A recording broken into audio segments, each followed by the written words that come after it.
Welcome, Tushar, to my podcast, my close buddy, and I'm very happy to have you as my guest here. Thank you so much for having me. Yes, and we have been discussing this since a while now, having this podcast and discussing about the plywood industry. Uh, you own a brand, you manufacture a brand, and one of the most sought after industry in India, playing a very vital role in the economy, but nobody till today have discussed openly about it. So here we are to let our audience know, what are the inside stories when it comes to the plywood world. So, having said that, my first question is the fact that though it's one of the most vital players in Indian economy, I have not seen them coming out openly and discussing about policies, coming out openly and discussing about much about that industry. Why is the plywood industry so silent about everything? Are they in isolation and trying to progress, or they are a lot of changes are happening in the back end, but it's not coming out to the world outside? What is your opinion on that? The wood, it is a silent product on its own because, from childhood, you have furnitures in your house. Furniture is there in every building per se. So you deal with and you live with wood in your day-to-day activities and your day-to-day lives. Just that we fail to recognize this industry. Because it doesn't have as big impact as when we compare to iron and steel industry or such big industries, because the market share is pretty, I would say at least 20% of size of the iron and steel industry. So this is the product itself is silent. We don't speak about it much. Now that the social media and the advertisement industry is coming up, so brands like the bigger brands have started advertisement, but earlier it was no advertisement was also there. So as I said, the product itself is silent. The product is silent, so hence the people who own the product are not making much noise of it. Exactly, you can say that. As the brand building is going on, the advertisement starts from now. It's been like about 5-6 years we are seeing the advertisements of these brands. Right. So henceforth, the social media industry would play a big role in this industry as well. So we are glad that I'm able to bring you as a guest from this particular industry and making you talk about it. So while I was interacting with a lot of plywood manufacturers and dealers, it's a world in itself. I came to know the fact that it's one of the fourth largest consumer of furniture and fifth largest manufacturer when it comes to the domestic circuit. What do you think where is India standing when it comes to the export of plywood to other countries? Export of plywood, it does happen. We have players like, if I can name the industry, we have players like Glam. They are one of the biggest exporters from Indian country, and many such players are there. But every country has a different requirement altogether. So right. Like European industry has their own standards, American industry has their own standards. So India, the demand is much higher than its manufacturing as of now. Correct. The supply, that suffices within the country itself. Right. So not much of players, but yes, export is happening. And furniture industry, if I talk about, we have yet to build up that technology what we can say the European or the Chinese market has. So as after this Make in India concept is building up, so this will definitely in 5 to 6 years down the line, you will see that many furniture industries, the furniture manufacturers will come to India. Like players like KH is already coming up. Players like IKEA is already in India now. So many manufacturers are coming to India. Then after probably 10 years, you'll see we are the leaders, market leaders in the furniture industry as well. So what happens is whenever I go to any city, I see that there is one area completely dedicated to all the plywood vendors. Like you have it in Chennai, you have it in Bombay, you have it in Kolkata as well, and many other parts of India. How difficult it is to compete and to stay in the league as one of the best players of the market as well. You brought up this point. Now, Chennai's market is the biggest market as per se, the concentration, the Chulai market area, the plywood market. This is considered as Asia's largest plywood market. Oh, okay. That's a very surprising fact. So, as you said, Bangalore and Calcutta and Bombay and all, it is well scattered. You will find shops in every area. But this Chulai market is the one which you can walk around within half a kilometer. You will find about 800 to 1,000 dealers within half a kilometer radius. So, how does that work? I mean, for example, in my business, there are if there is any competition, if we put out on stores, then the ball game is going to be very different. I think there will be a lot of ambiguity revolving around it. There will be a lot of chaos. But one entire area where every dealer is dealing the same thing, just that maybe the way the shop may look is very different, but at the end of the day, the agenda is very much same. So when you walk towards your office on everyday basis, what thinking do you have? Is it like, okay, I'm again entering to the same market where I have to compete with, like you said, 800 to 1000 odd players, or you just focus on your work thinking that, okay, this is the way I have to progress? How do you see that there are 800 people that I'm competing with, or is it just that my product is little different, so I'm filtering out most of them? No, nobody has a different product. Okay. So whatever product I have today, it will come to other players tomorrow. Right. So it is definitely a difficult task to compete with them. So it is a challenging. Then marketing plays a vital role here, and this also keeps us on toes. Right. Now we have to compete with others, so we cannot charge higher margins on products. Okay. So it is basically a consumer product basically. So Correct. consumer market. So consumer will definitely come to this area when he is planning to buy a plywood or any raw material for his furnitures. So he will definitely have an opinion that, as you said, this is such a big market, so nobody can cheat them, nobody can charge them higher. Right. So this also keeps us on toes, and we are also, we have to be well versed with the information what is available in the market, which is the new product. So we are also in the hunt of new products in the market every time.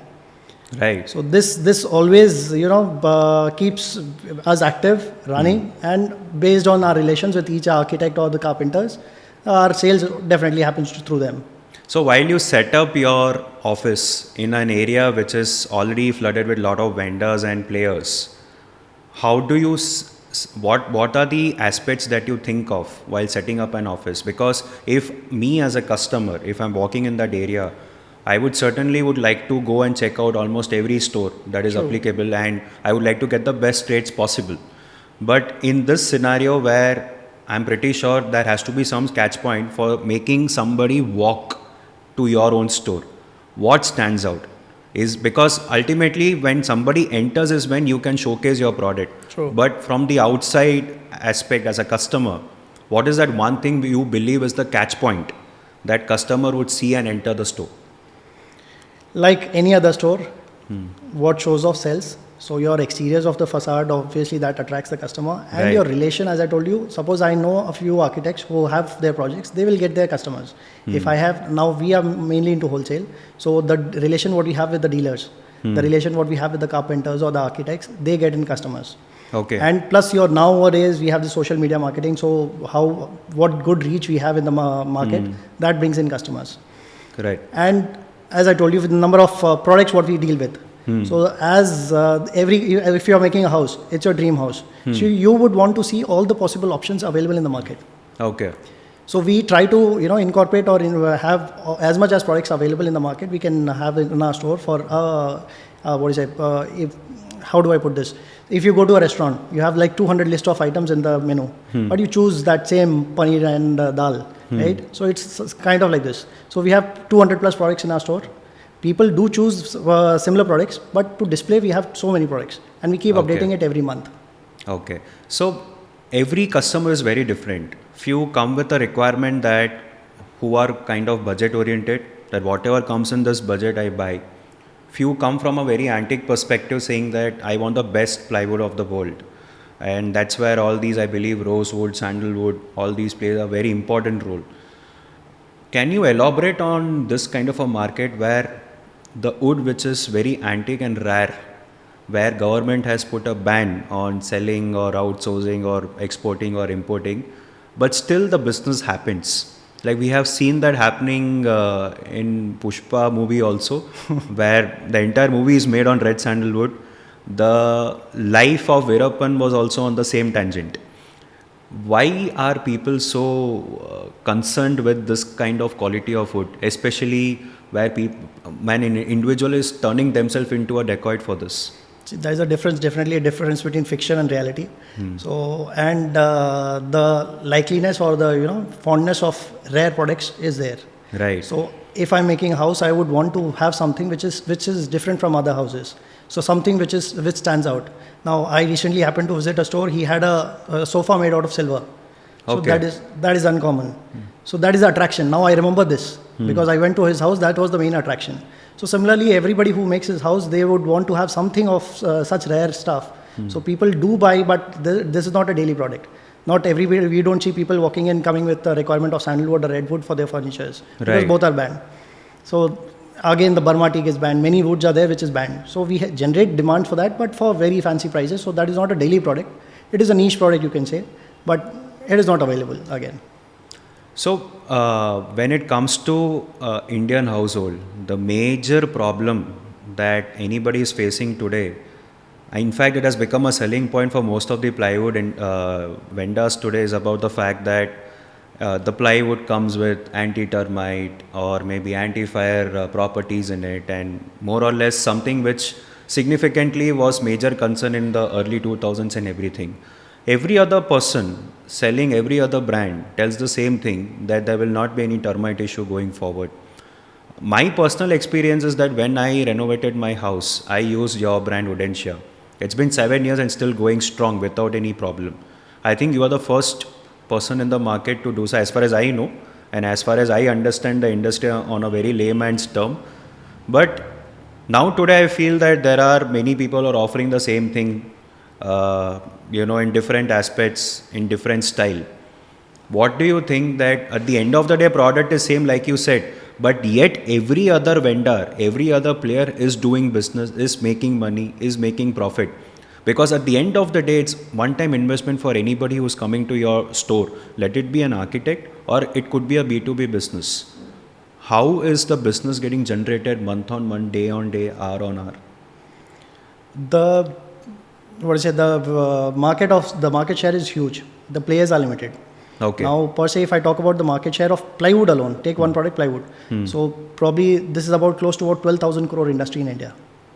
Just Okay. one product I'm talking about. Just not- one product just of one plywood. Yes. Okay. All the categories of plywood what we are talking about. We have Okay. alternates like MDF and all, but plywood per se is a 12,000 crore industry. Okay. But the players, if you count, there are some about 300, 400 players. So 12,000 crore industry is to be divided among these. Right. So generation happens because the number of flats what is being sold here, as the country is developing, the demand for furniture obviously arises. Correct. And talking about the quality of the plywoods, as you said, earlier we used to get old timbers, seasoned timbers. Nowadays, due to the government curbs of cutting down trees, we have moved on to plantation timbers. So plantation timbers are little softer than the seasoned timbers. So all these termite issues generate. And depending upon the soil condition, depending upon the weather condition, the plywood, basically the life of plywood is dependent on that. So now anti-termite, anti-borer and what is the fire retardant, all these qualities are there with every other brand. But now different alternatives, as you mentioned about our brand Woodencia. We are pioneers in the material called WPC. WPC is wood polymer composite. So we are one of the first players in that. So I got into this because I had a similar problem. My house, we made furnitures, and within 10 years of making the furniture, we had this termite attacks. So this gave me an idea, and I visited a site where I saw a sample of this particular product. So he gave me a requirement. We imported that from European country. Okay. And to my surprise, when I received that product, it was made in India. Okay, so you mean to say it was actually manufactured in India, exported to Exported another to country, and again And I got coming the back sample to you. from, I got the Okay. sample from European country. So then this was the generation of idea that why don't we start manufacturing of this particular product. Okay. So it was then we incorporated this brand called Woodencia and WPC. This product clicked me instantly. So we thought that earlier on those days, basically they were making only the sheets, only the plywood alternative. Now we have introduced products like doors, frames, and we are trying to introduce as many products in WPC as possible. Okay. So you mean to say the market today is also moving towards ready-made furnitures more than before? I wouldn't say Because that. now what is happening is a lot of people, especially coming from my generation and the generation next, they prefer having furnitures which are already ready-made. They are not preferring calling the carpenters and making customized version of their own lookout. Is something which I don't see much happening. Apart from it's a family it's a family house. If somebody is like migrants coming and staying here, let's consider IT employees, and most of them are either renting out the furnitures or they're just going with direct ready-made furnitures. How do you look towards this customer key points? Where do you really think that this affects the business going forward? Because it may reduce the walkings that you have, and is from the quality perspective, is it better to go with ready-made furnitures, or is it better to always get it customized from a carpenter? See, first point, the increase of ready-made furnitures. Definitely, I would say this is today's scenario is time is money. So people lack time. Money is not important for them. So if you speak about the IT people, they don't have time to spend with the carpenter in the house. So once the carpenter is there, he needs some time to make the furniture. So people don't have that patience and time. So they need quick solution to everything. So quick solution is ready-made furniture. And they move, and suppose I'm shifting to a city for my job, probably I'll stay there for 5 years or so. So ready-made furniture, I'm not carrying that furniture to my hometown. So that ready-made furniture becomes the only solution. And players like big players are coming up now in India in ready-made furniture segment. We have Pepperfry, our own Indian brand. We have IKEA, world's biggest brand. So as these players are coming in, they are getting the solutions. They are playing details to the tiniest of the solutions. They have whatever you dream of, your furniture, they have it, and they have at good prices. So definitely there is a demand in that, and due to this, our demand would reduce. No, because either you make the furniture or they make the furniture. The demand for the material. So either is ways, material demand will never it will never go decrease. out of race. We have seen a steady increase in the demand every year, year on year. We have seen an increase in this. And the only also aspect is today what you see the carpenters. The age-old carpenters, suppose say 10 years ago, we had the number of carpenters that has reduced. Now, carpenter's son is not becoming a carpenter. They are getting into IT field or better business atmospheres.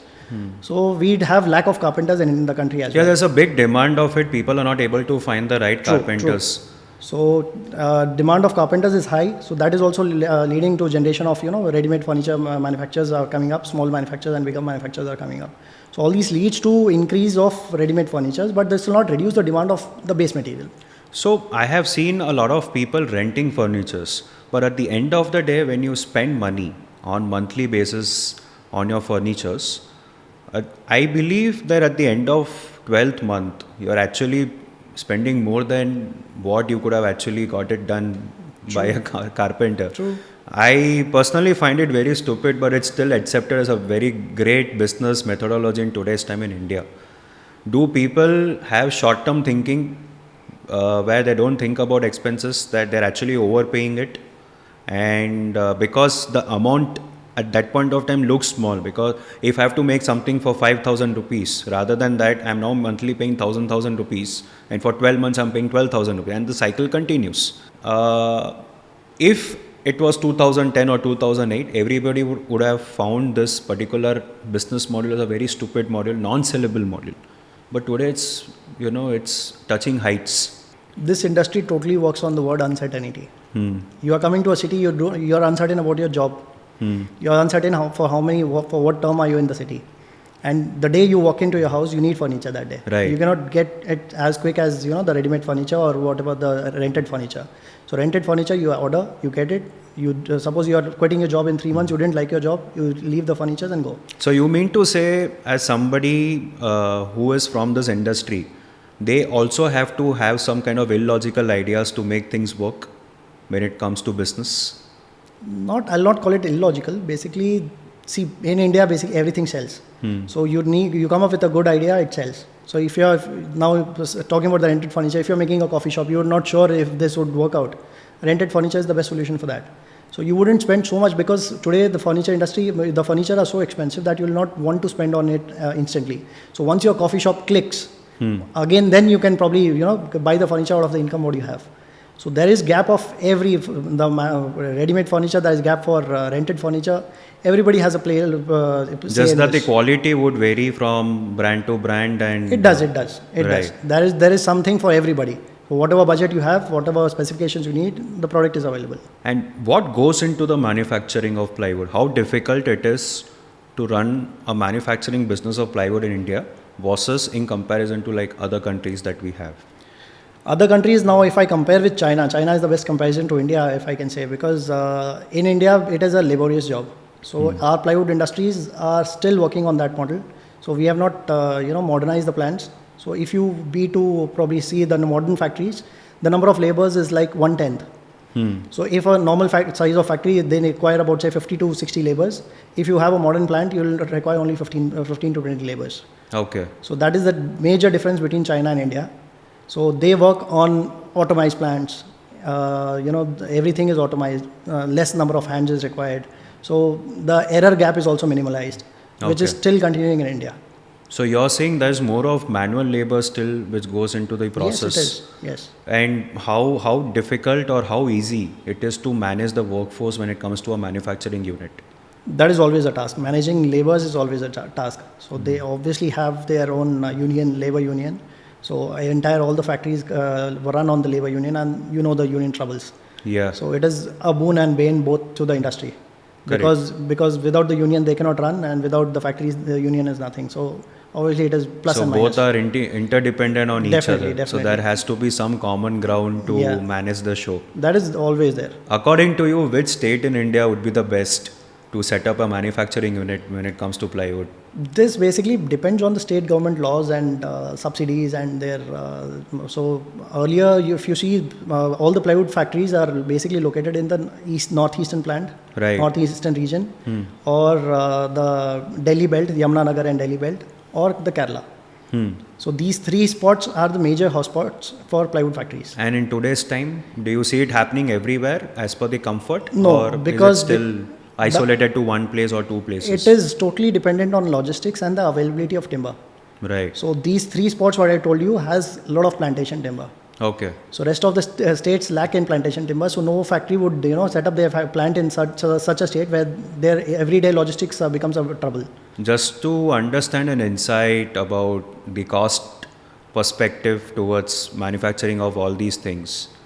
As a layman, I would like to understand how much does it cost to set up the manufacturing unit of plywood in general, just a rough number. Depends on the size of the plant.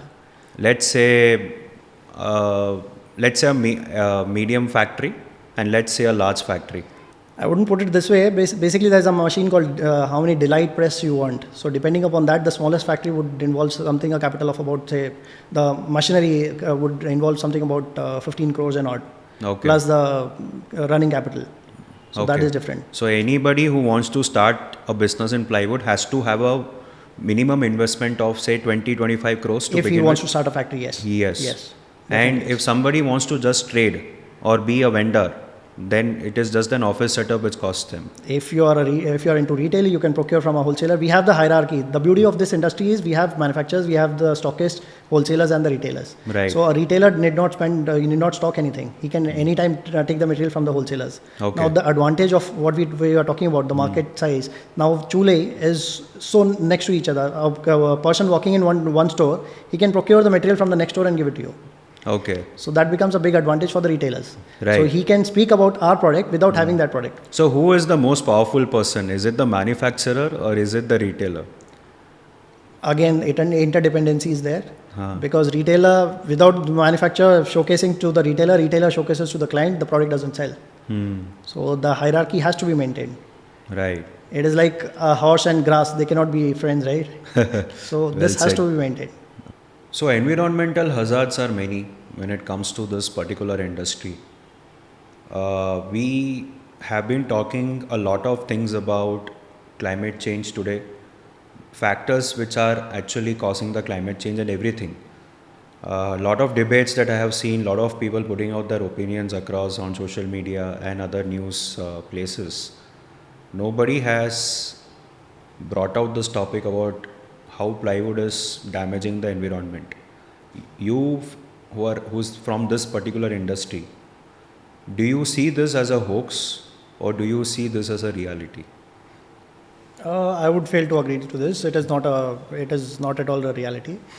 Because when government gives you a license, every plywood factory has to acquire license from forest department. They have to have industry license.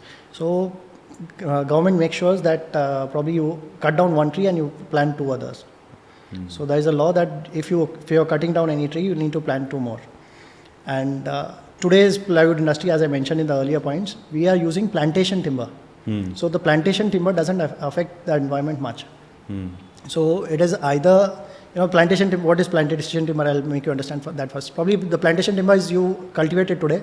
It is very fast, it grows very fast, and you can cut it down anytime. And you What can is plant. the lifespan? I mean, how fast it Depends grows? on tree to tree, probably say about 8 to 10 years. Okay. So once the factory is incorporated, they buy the land, they start cultivating those trees.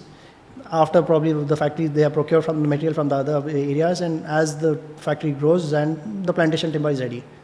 So you cut down one tree, you plant other two, because it is your daily need. So that's a government rule that every plywood factory or manufacturer, if he's cutting down one tree, he's supposed to plant two. Okay, and that has been followed by all the players in the market. All the players, as you can call it as CSR for this plywood industry. Okay. So they have to have, because they themselves will they'll kill themselves if they don't plant it. Right. They need the material every day. Correct. So if they don't plant it today, tomorrow they'll not find the material at all. So every plant has to do that. And I'm pretty sure the audience is completely not aware about this fact. These are too technical to be true, basically. Right. So people are not, as I told you, the industry itself, as you were mentioning, the industry is silent. So people don't speak about all these things. So being a factory owner, obviously you'll have to have in mind that how do you procure the material after 5 years down the line. Correct. So you need to keep all those things ready. So once you plant the tree today, after 10 years, you'll have something in hand to make. Tushar, so just for my understanding, I'm making a new house, right? And I come to you, and I would want to ask you, apart from plywoods, what are the other products that is available in the market which could make your house look more beautiful yet affordable, and people are not aware about it? See, a retail point of view, I'll tell you, furnitures can be made out of different alternatives. Plywood is one particular subject. So Okay. a furniture can be made out of MDF. It can be made out of particle board, and the in trend, as I told you, the WPC. There are in 2-tier, 3-tier cities, people are also making furnitures out of cement boards, the calcium silicate boards. So these are the alternates to plywood. On top of that, for decoration purpose, you have n number of options like veneers, micas, decorative items are there. And today's industry is more on the decorative stuff like wall panels, ceiling panels. So there are n number of materials. This is an ocean of materials. Probably once you walk into the store, I'm sure you get confused with what material to be used where. So this is the place where the interior designers and architects plays a role. So they are the ones who will give you an idea that this particular product we can use here. How would this look? You should use this. This will suit your budget and your your taste. So depending upon that, they design the house.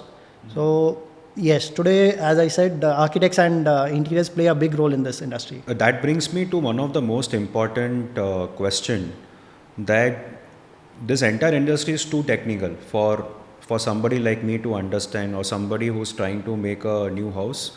It's very difficult to understand which product to use it where.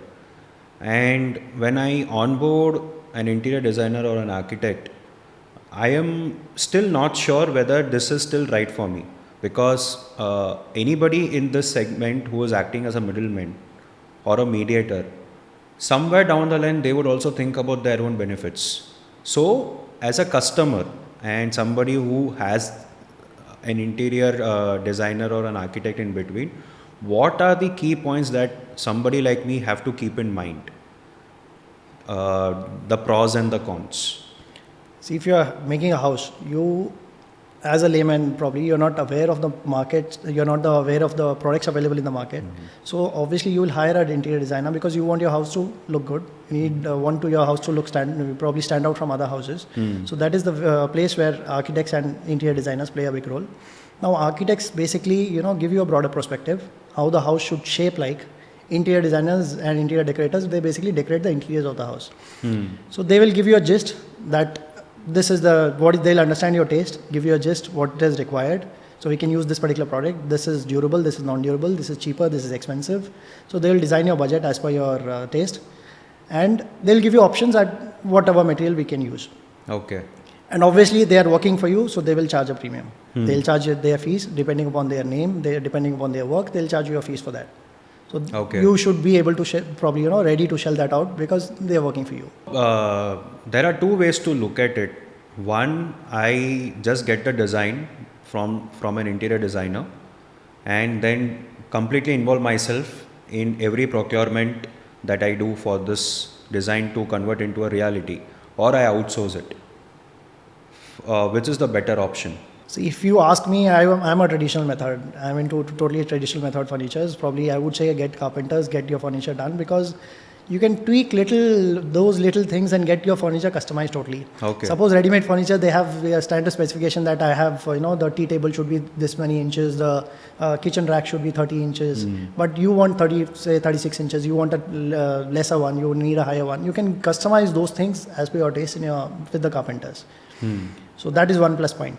And ready-made furnitures obviously will not, you have different budget furnitures are available, but still all those nitty-gritties in the furnitures are better customized. Since it is your house, you can get everything customized. You need, suppose the ready-made furniture is available in blue in color or red in color, you need red and combination of two colors. So all those things can be done in customization as only. And you're sure of materials what you purchase. Correct. The raw material purchase, what goes through in the furniture. You are pretty much aware and satisfied that I've purchased this material, so this is, I'm sure, what is going in this furniture. Whereas in ready-made furniture, you're not sure of. Okay. So I would definitely suggest a traditional method. What are the trends that is currently going on when it comes to the industry that you belong to? And how, as an individual, because at the end of the day, I'm pretty sure a lot of people are investing a lot in properties today, having multiple houses in one city that they live in. I should let go of Bombay for certain reasons, because affording a flat there is pretty much costly. But otherwise, when it comes to other states, I think every individual today has around 2 or 3 houses. What are the current trends that is applicable in your industry, and how often these trends keep changing? The trends change too fast. I would say every quarter you can see new products, old products fading out, new products coming in. This is, but when I'm talking about this is only for the decorative industry. The base material stays the same. Now, after I have not seen any, after it's been almost 12 to 14 years that we are dealing with WPC. So before this, there was introduction of MDF. Before that, it was particle board. Before it was plywood. So there is very little options in the base product. In decorative, we see every month we see a new product. Every month we see an old product fading out. So this is a sea of probably products in the decorative industry. But the new trends, as you say, sustainability of furnitures is a big question mark today. And speaking about our weather conditions, like Tamil Nadu weather conditions, is the humidity is high. We are close to the coastal. We have the coastal region. The survival of the furnitures is pretty low. Okay, so what is the average survival rate of any furnitures in a state like Tamil Nadu or other coastal areas? Other coastal areas now depends on, again as I told you, depends on weather to weather. Bombay is also a coastal region, but the furniture survives more there when compared to Tamil Nadu. Because here we have an feedback of, every furniture gets renovated within 6 years. Okay. 6 years is an average lifespan of a furniture in our climate region. So whereas in northern region, say when you compare it with Delhi has an average lifespan of say 15 years. So there is a huge difference within these two states itself. So that is the reason why here we see a higher selling of waterproof plywoods. Where in northern regions, the commercial plywoods, the non-waterproof plywood sells more. Interesting. The product WPC again is selling highest in the southern India. WPC sells very low in northern India because there is no demand for that anti-termite product at all. Commercial plywood also is enough for them. Okay. So that is the reason WPC market has captured the South India. Okay. So you also mean to say that the expense when it comes to maintenance of a home is more in the south region than the north? Not maintenance, but the renovation. The renovation process is every 5 or 6 years. Yes, that is the average cycle. Okay. So that is where the regeneration of orders also happen. But usually it takes, if it's an apartment which is 2 BHK or 3 BHK, maybe it may take around 4-5 months to renovate. But when it comes to individual or row houses, then the time span is quite huge. So we're losing out almost 8 months to 1.5 years in that. Then once again, the trend would definitely change with respect to how things are today. So how do the industry cope up with this kind of process? There is very little solution to this. So architects and all, basically they give these ideas to the customers that we should not screw the furniture to the walls. These are certain precautions what we can take. So screwing the furniture onto the wall gives generates a lot of chances of termite attacks. So they usually have an air gap which avoids such issues. So all these precautions can be taken, but if the land has termite attacks, so it will definitely attack. So there is no plywood or no wood can be 100% termite proof. Okay, so It can be termite resistant. So whichever brand that is there in the Indian market, if they guarantee 100% termite proof, it is not true. No, nobody can guarantee you that. Okay. So it is termite proof in the sense it is termite resistant.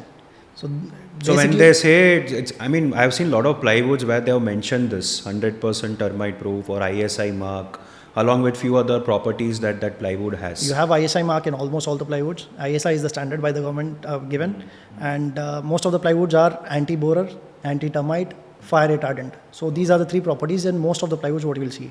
But to what extent, nobody knows. Because it depends on the nature of timber. Timber is a natural product. So every timber is basically, it goes through a particular process. So every brand claims because of the process what the timber goes through. But nature of timber, that is a natural product, and termite has to eat timber only. It's termite's food.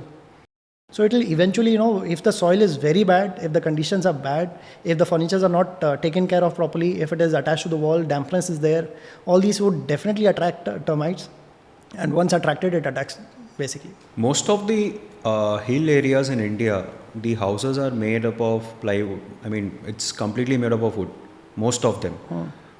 What is the survival rate of this kind of houses there? Because now it's a new trend which is going on. We have many Airbnbs which are tree houses. Then we have something at the edge of the mountain which are standing on some plywood and everything. It's obviously good to see an experience, but what is the lifespan of it? It is those houses what you're talking about, that is not made of plywood actually. It is basically made of solid wood. So there are woods for different regions, different conditions. Right. So it is made of like pine wood, cedar wood, which is basically a hilly area wood. So pine wood is basically from all the regions where basically it is snowy. Right. So pines basically comes from snowy regions. So it is well seasoned. It is particularly for such climates. Okay. So people, if you go to Kashmir or whatever hilly areas, as you mentioned, all the houses, most of the houses, what you see is made out of pine wood. Is it also a big industry when it comes to the supply chain? It is for sure. Now, every wood comes from a different country. Pine wood basically is sourced from different, American and European countries. Cedar wood comes from European countries. But it's not something which is available upfront in retail. Like I place an order today and it comes available. tomorrow. It is available. Yeah. Okay. Every wholesaler would have it. Now we don't. That is one particular segment. Now, if I cater to that particular segment, obviously I'll have the stock of that particular material.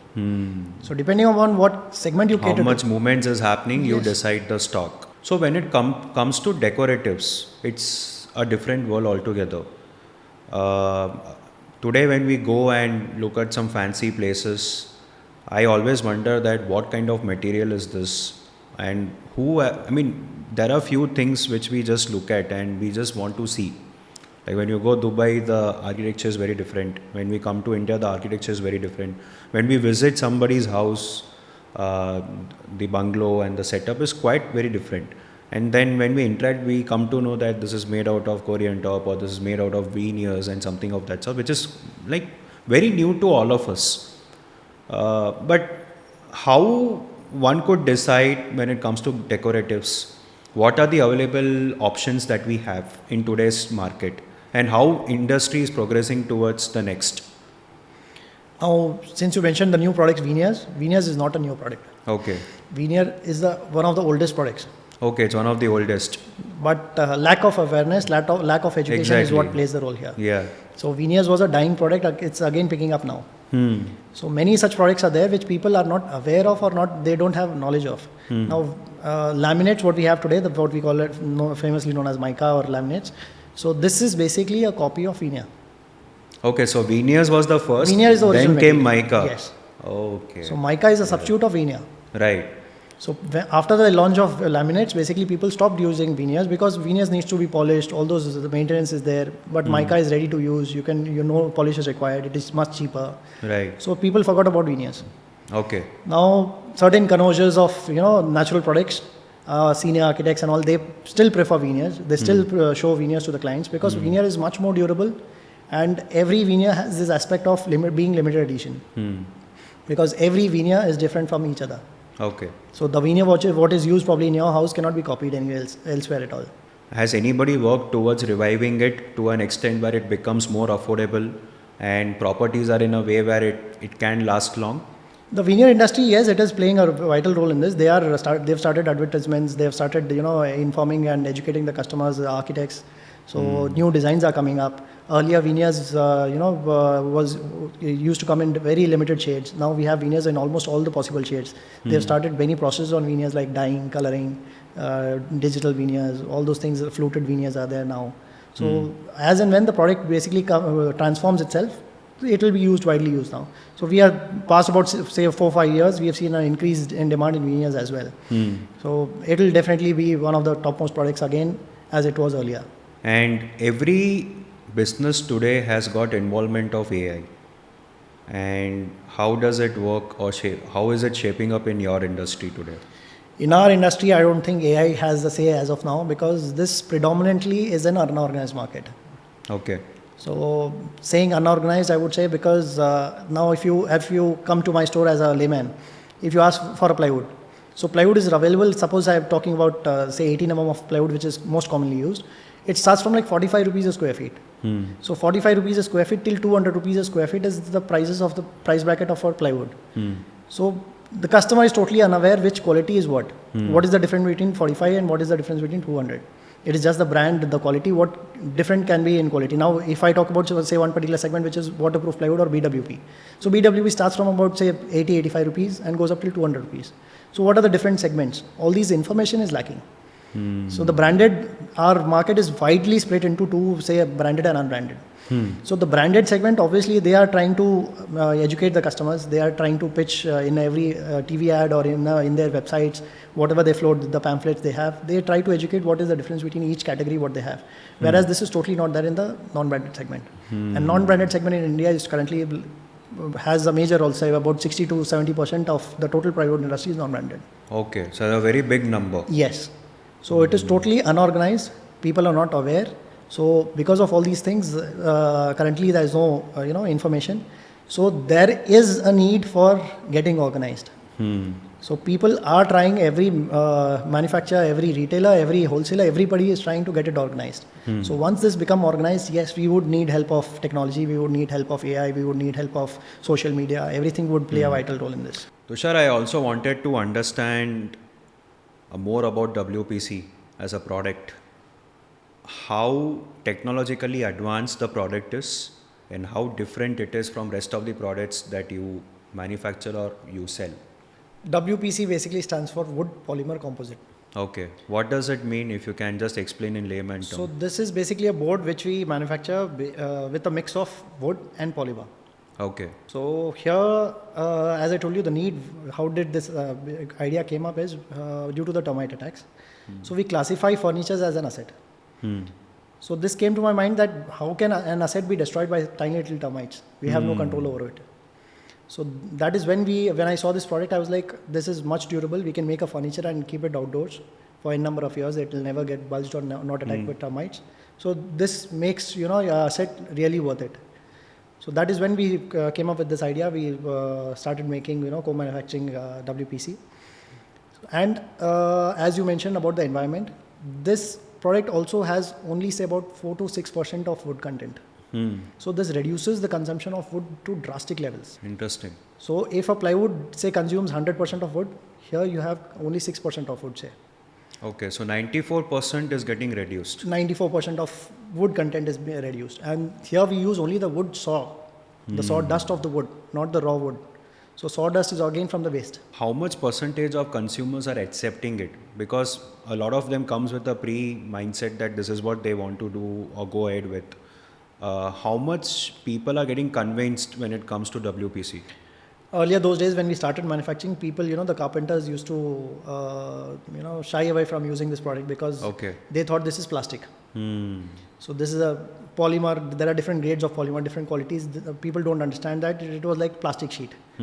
So carpenters were like, we don't work on plastic, we work only on wood. So as and when the product, started its reach. So today I would say that 20% of plywood industry is being handled by WPC now. So if I say, as per the data of 2021, that is the last data what we have. the WPC industry has become like about 2,400 crores industry. Okay. So that is almost 20% of the plywood industry. Kind of today. small number, but it's a growing number. It is a growing number. It is growing at the pace of about 20-25% year on year. Okay. So that is a big size. That So is 20-25% is definitely a good growth. Yes. So people are starting, there are people, as people are getting educated about it, people are understanding the use of it. And we had in the past few years, we had quite a lot of floods as well. So people who suffer from the attack of termites, they easily pitch in for, they are easily convinced with the WPC product. Okay. So, and as we are modernizing, we are also introducing new products in WPC year on year. As I told you earlier, we had sheets, we started with sheets, now we have doors, we have frames, we have flooring material, we have the decorative material. In So WPC. literally it can be used anywhere in the house, both exterior and interior. Interiors and exterior, yes. Okay, and it has got that kind of flexibility also to accommodate everything. Yes, we have material for every, as I told you, different qualities are available. So for one particular purpose, there is one quality, the other purpose, there is another quality. Okay. So different product for different purposes are available. So we are trying to introduce as many products as possible to avoid the usage of timber to the extent possible. So WPC is definitely a trustable product in today's time, and consumers should go for it if they're going ahead with renovation. If you happen to visit, say Dubai, I recently visited there. If you be to their beaches, the deck flooring what they have in entire of beach, it's huge areas like 50,000, 1 lakh square feet plus. It is all WPC. It's all WPC. It's all WPC because the entire Dubai has a coastal region, so they have this issue with plywoods. Okay. So they are migrating to WPC at a very fast pace. And it is more dependable than the plywood itself when it comes to coastal regions. Because it doesn't have all those issues. It doesn't bulges up because of the climate. Now, if you have a wooden door, it bulges up during the rainy season, in contracts during the summer season. Correct. All those things are not there in WPC. No contraction and relaxation is there. No termite attacks is there. 100% waterproof, 100% termite proof, fire retardant. So what ensures that termites don't come in WPC? Because of its polymer properties because that it holds? It doesn't have wood content. Termite eats wood. But still it has got 6% wood content. You mean to say that is not sufficient enough for the termites to come in? No. Okay. So the wood content is too less for them to eat. Okay. To bite in probably, and a funny term, probably to bite in every wood content, they'll have to bite out to a polymer. Okay. So that is not possible. That's not possible. They wouldn't. So can the entire house, wherever, let's say, if my 100% application of plywood is there in the house, can same be there for WPC, or is there any constraint? No, very well, yes. You can use it. The only thing which we have not introduced yet is the usage of timber, the solid wood. Solid wood can be molded to any shape. All those things are there. Now WPC cannot be used instead of timber. But soon it is flexible. You can bend it to any shape, yes. But you cannot use as good as timber. So in the near future, we'd also try to introduce that as well. Because bulging of entrance doors or the room doors is quite common. It is. It is definitely a problem when it comes to washrooms. But people, when they get up in the morning and a lot of stress and everything, they just forget the problem. The problem is actually very serious. Because for good 2 months or 3 months, it's like that. In Chennai, the weather is quite different, so we don't understand much. But in other parts of the country, the problem is very much prevalent. What do you think, as when it comes to the best state of India, where WPC goes the highest? Two highest consumption states is Kerala and Tamil Nadu. Kerala and Tamil Nadu. Okay. So South India, as I told you, South India has the highest consumption of WPC because the lowest lifespan of furniture is in South India is only. Correct. So WPC is a good replacement to plywood. And what do you think about commercial places? Can still be used in India? WPC when it comes to, say, shopping malls? Any furniture and every furniture you can use. Any establishments? Any establishment. Establishment doesn't matter to the furniture. Furniture is furniture for any particular place. So furnitures can be replaced from plywoods to WPC very well. Right. So people earlier, had constraints because there are different qualities. So again, lack of knowledge and lack of information that people use different. Suppose say we have a grade for furniture, we have a grade for decorative purpose. So if you use the decorative purpose material for furnitures, you will face problems of screwing issues, the bending issues, all those issues would be there. Right. So if you use the correct WPC for correct purpose, it will solve it will give you a proper solution. So can WPC take up the load as much as the plywood can? This is what I was mentioning you. So we have 4 different qualities in our brand called Woodencia. So we have, as plywood has 3 different qualities, Similarly, we have 4 different qualities here. So if you use a furniture grade WPC, you wouldn't have any complaints. That will be as good as plywood. The density is the same, the weight bearing capacity is the same, the durability is same. You can screw, rescrew, all those things. What the carpenter usually has the complaint of, all is avoided in WPC. Interesting. So today is an era where uh, when we go and buy a new house, it's either semi-furnished or fully furnished. When a customer goes and buys a new house, I don't think they have an in-depth discussion with the builder on this. So when it comes to all these new houses that are getting built, especially the gated community, do you think WPC is used to a great extent, or they are still relying only on plywood? Now, as I told you, wood is basically used in your day-to-day life. You will be surprised if I tell you the places you can find WPC. If you visit any good 5-star hotel or any hotels, the deck flooring around the swimming pool, probably say 70 to 80% of the deck flooring is WPC. Okay. So everyone has migrated. Earlier it was solid wood. Now they have migrated to WPC. Many of the facades, if I mention many of famous buildings, many of the renowned places, you will find the facades having WPC. The gate, the main gates, what you have the iron gates, in that they use WPC. Okay. So everywhere you would see WPC, just that people are not aware how does WPC look, which material is WPC. So once you walk into the store, once I show you the products, you will be amazed by seeing the Is it also applicable in today's gated communities? Do builders take care of this? Yes, they do.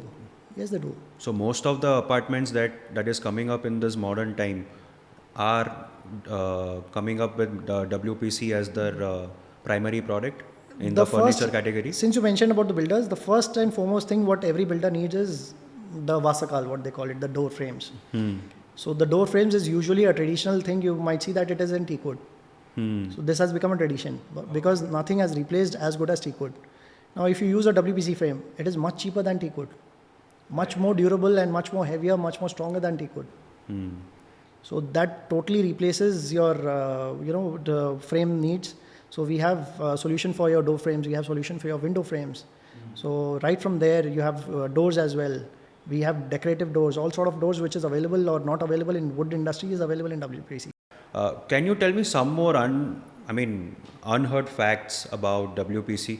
Something was very astonishing for the people, that whoever is in the process of buying their home or maybe in the process of renovating it, they keep these points in mind and they try to do the needful. One most beautiful aspect of WPC, what I would say, if in case there is a fire in the house.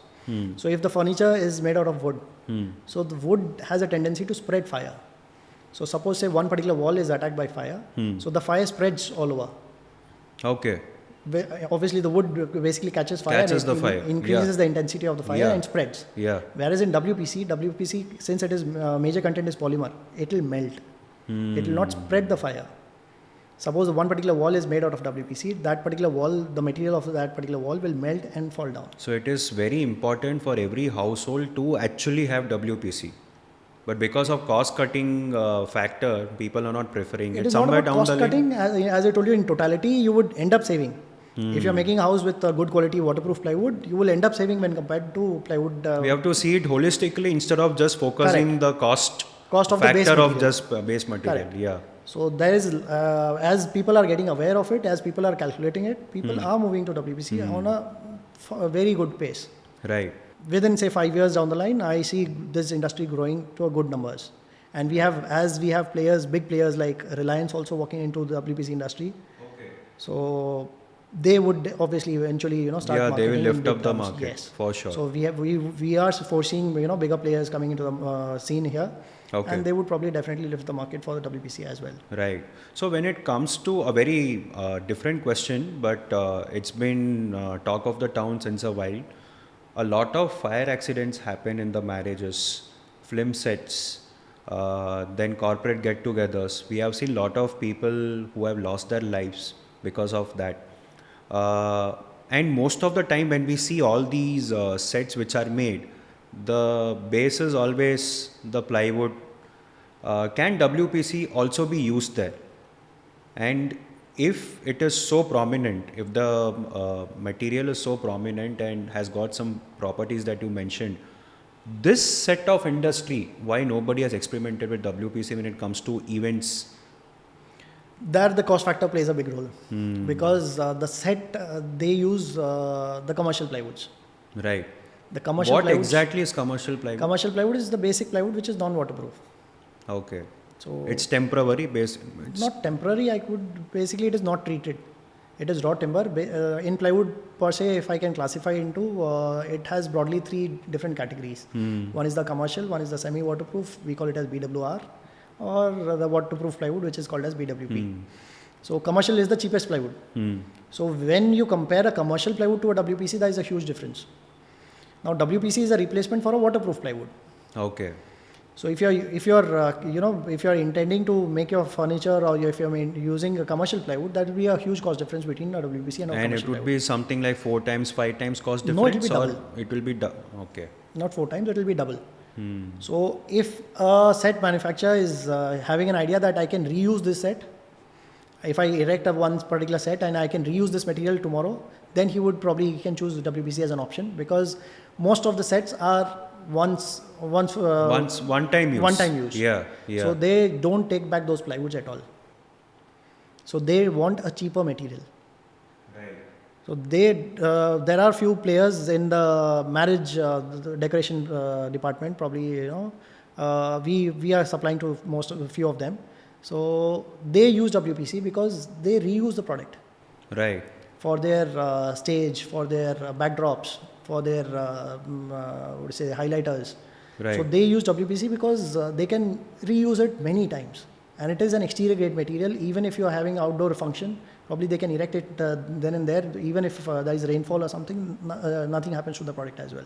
So if there is a solution that needs to be devised, the events industry has to change the way they see and switch to WPC, or the WPC industry can create a product which could support this particular industry, because in the last 5 years there has been significant increase when it comes to accidents that has been happening, or mishaps that has been happening in all the good events that is taking place. It could be marriages, it could be public get-togethers, it could be rallies, or for that matter even sometimes the film theaters as well.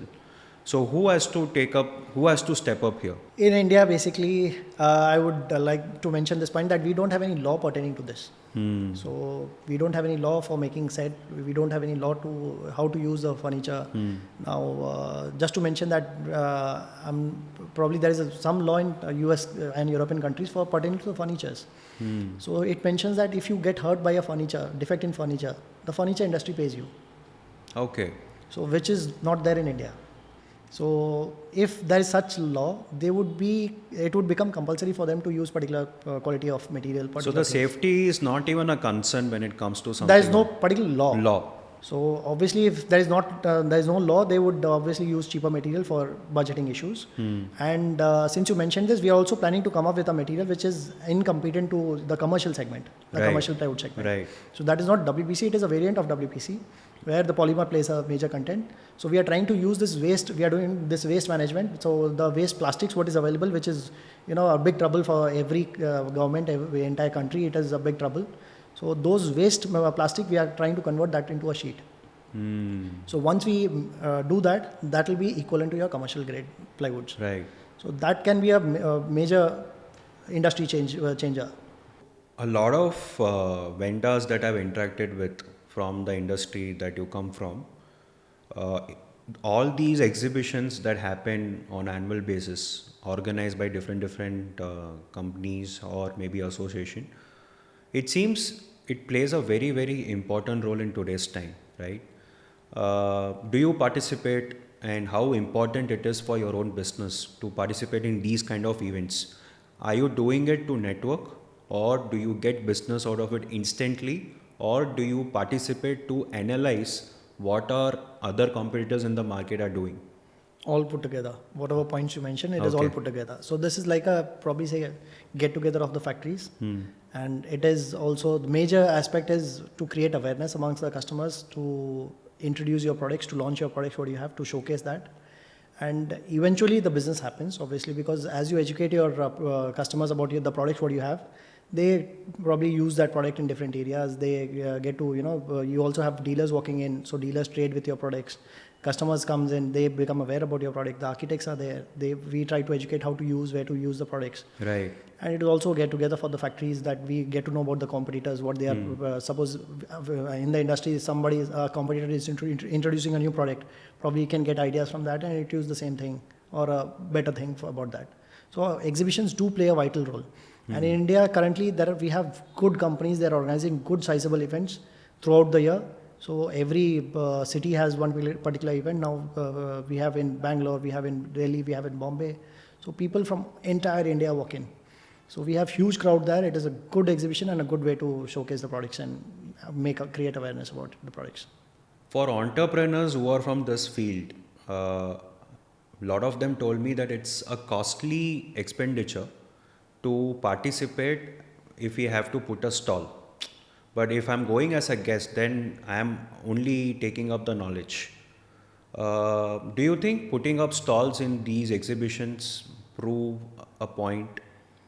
Definitely, if you are marketing a product, that involves a cost. So depending upon the walk-ins, depending upon the audience they have, in every particular company they have, they charge you for the stalls. Because a lot of people in this industry is highly ROI driven, where every step they take, they want to calculate the ROI and everything. That's where I want to also say that digital media is not something where we can get instant results. It takes its own time, sweet time. First the brand value has to be built, then it has to be done on the scale of awareness, and then conversion happens. Entrepreneurs are not willing to wait in this process. So when it comes to exhibition, of course you're directly targeting the B2B audience for sure, but how many people actually get conversions when it comes to the business? Now, see, this is a cheaper variant if I as a factory owner, if I as a brand owner, I want to market my product. So TV advertisements is one way, but TV advertisement is too costly. So this is a cheaper way of marketing your product. And this is, as you mentioned, it is for a targeted audience. Okay. So our particular industry organizes a exhibition. People related to that particular industry walks in. Every architect, every interior designer, carpenter, all the person who are making houses, they want to explore the new products. Right. So they walk in. So we are targeting to our own customers. We are not targeting to the entire of country. So this becomes very important for us. So, and this is the best medium.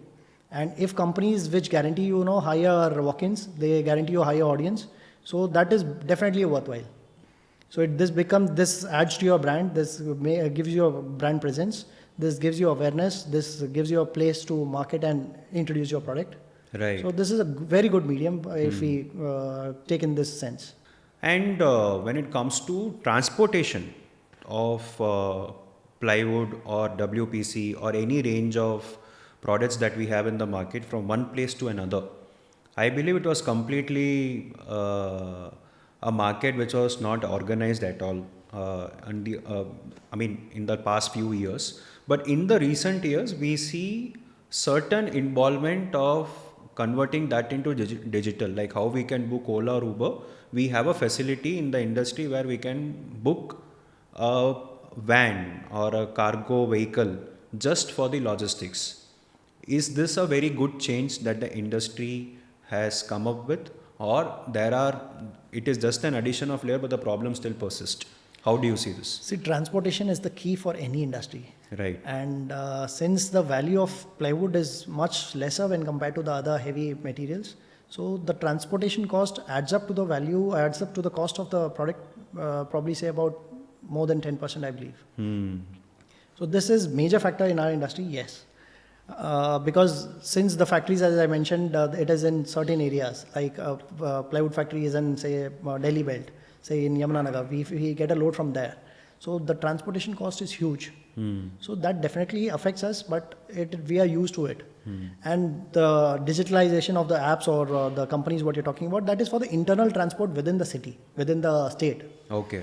If you are moving the goods from one state to another, still it is unorganized, yes.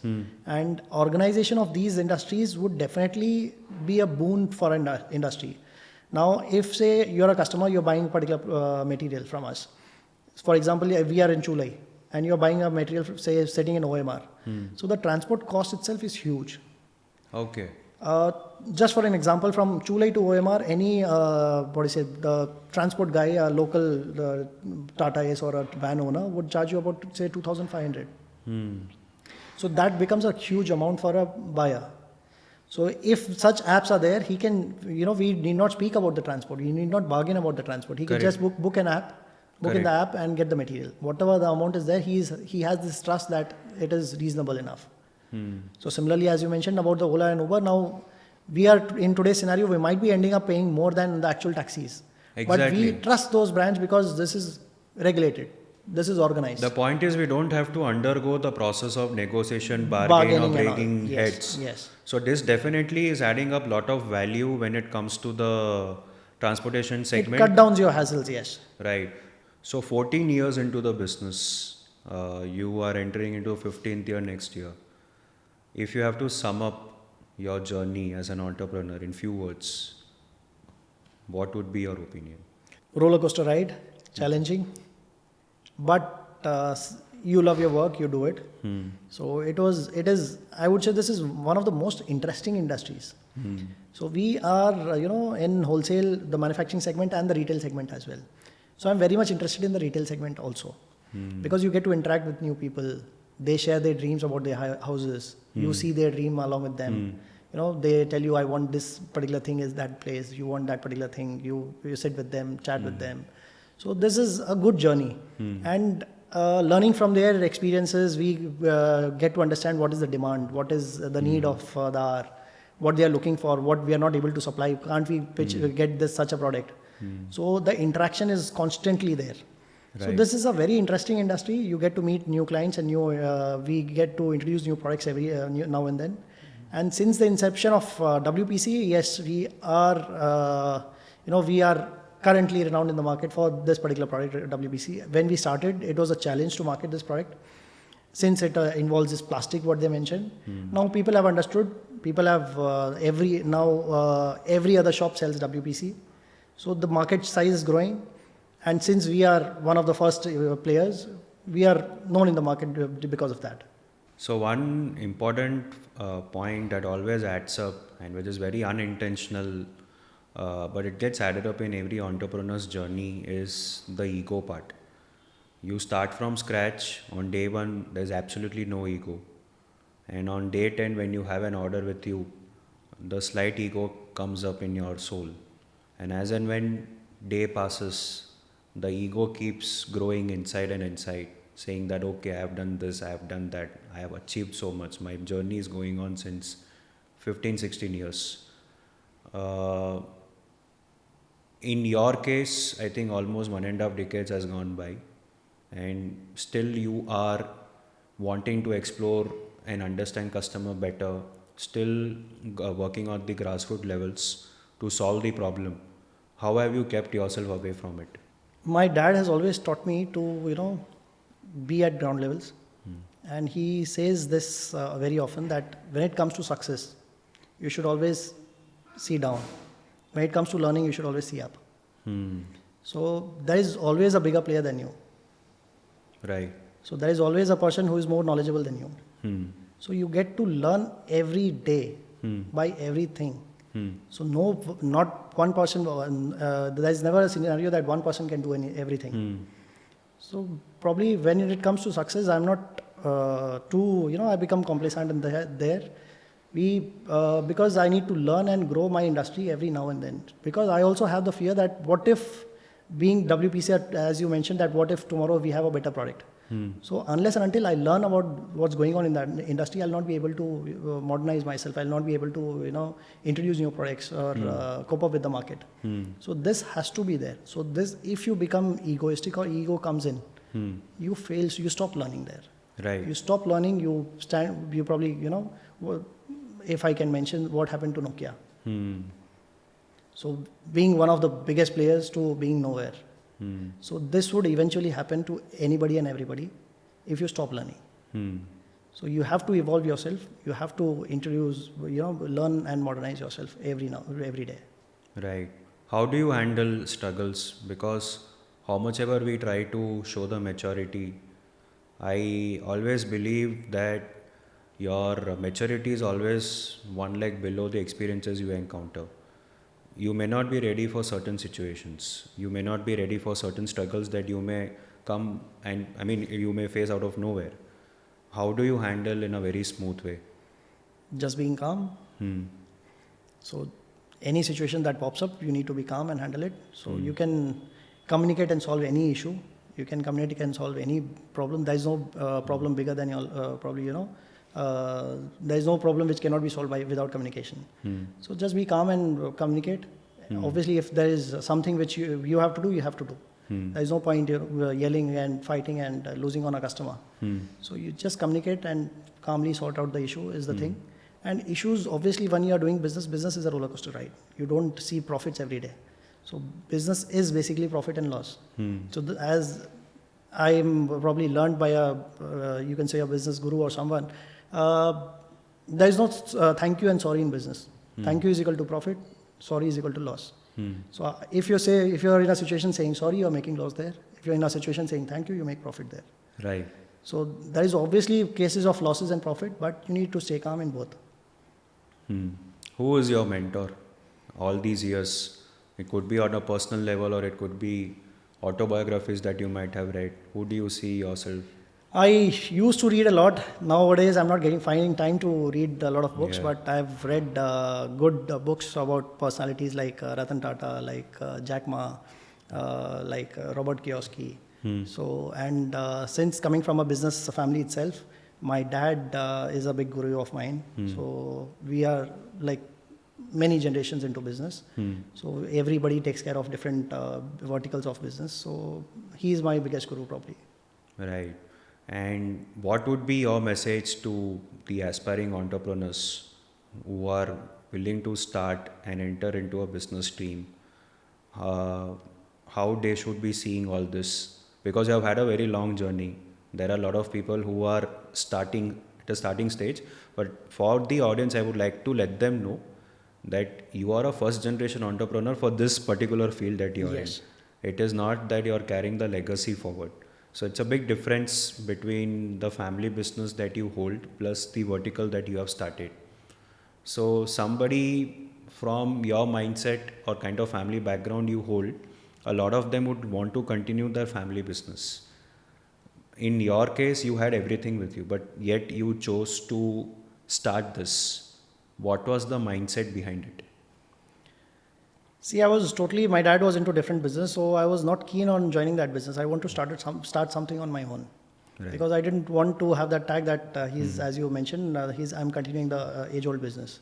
So I wanted to start something on my own, and one fine day I got an opportunity of getting into this business. So this always was an exciting part, and I was always interested in interior designing as well. So since that particular time I renovated my house, so I was into a lot of designing and stuff. So this used to excite me a lot. So few of my friends also used to consult me about the designing part of the house. So this obviously was a subject of interest.